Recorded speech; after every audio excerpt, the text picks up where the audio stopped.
ಶಾಸಕ ಗವಿಯಪ್ಪನವರು ಸರ್ ಗ್ಯಾರಂಟಿಗಳ ಬಗ್ಗೆ ಎರಡು ಗ್ಯಾರಂಟಿಗಳನ್ನ ಮೇಜರ್ ಗ್ಯಾರಂಟಿಗಳನ್ನ ನಿಲ್ಲಿಸಿದ್ರೆ ಅನುದಾನ ಸಿಗುತ್ತೆ ನಮಗೆ ಅನ್ನೋ ಅರ್ಥದಲ್ಲಿ ಮಾತಾಡಿದ್ದಾರೆ ಸರ್. ಪದೇ ಪದೇ ಗ್ಯಾರಂಟಿ ನಿಲ್ಲಿಸೋ ಬಗ್ಗೆ ಶಾಸಕರು ಮಾತಾಡ್ತಾ ಇದ್ದಾರೆ.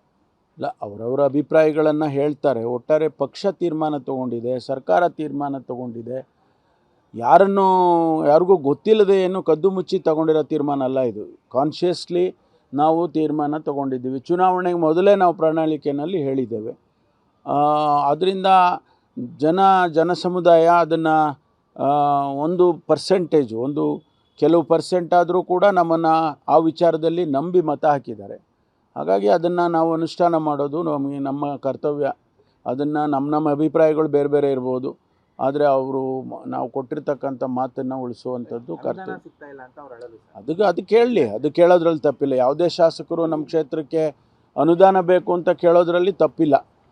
ನನ್ನನ್ನು ಸೇರಿಸ್ಕೊಂಡು ನಾನು ಕೇಳ್ತೀನಿ, ನಮ್ಮ ಕ್ಷೇತ್ರಕ್ಕೆ ಅನುದಾನ ಕೊಡಿ ಅಂತ.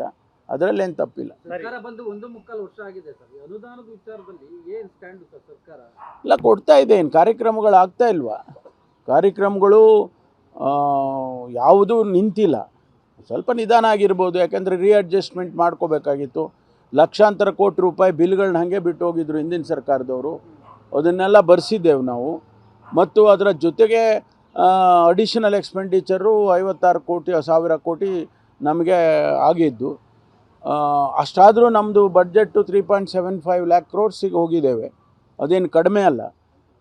ಪ್ರಪೋರ್ಷನೇಟ್ಲಿ ಬಡ್ಜೆಟ್ರಿ ಅಮೌಂಟ್ ಜಾಸ್ತಿ ಆಗಿದೆ. 3.27 3.71 lakh crores ಹೋಗಿದ್ದೇವೆ.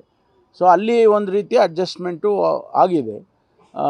ಮುಂದಿನ ವರ್ಷಕ್ಕೆ ನಾವು ಈ ಅನುದಾನ ಇವರಿಗೆ ಕೊಟ್ಟು ಕೂಡ ಗ್ಯಾರಂಟಿಗಳಿಗೆ ಹೆಚ್ಚಿನ ಹಣ ನಮಗೆ ದೊರಕುತ್ತೆ ಅಂಥೇಳಿ ನಾವು ಲೆಕ್ಕಾಚಾರ ಮಾಡಿದ್ದೀವಿ. ಕೇಂದ್ರ ಸರ್ಕಾರದವರು ಕೊಡಬೇಕಾದ ಹಣನೂ ಕೂಡ ನಮಗೆ ಸರಿಯಾಗಿ ಕೊಡ್ತಾ ಇಲ್ಲ.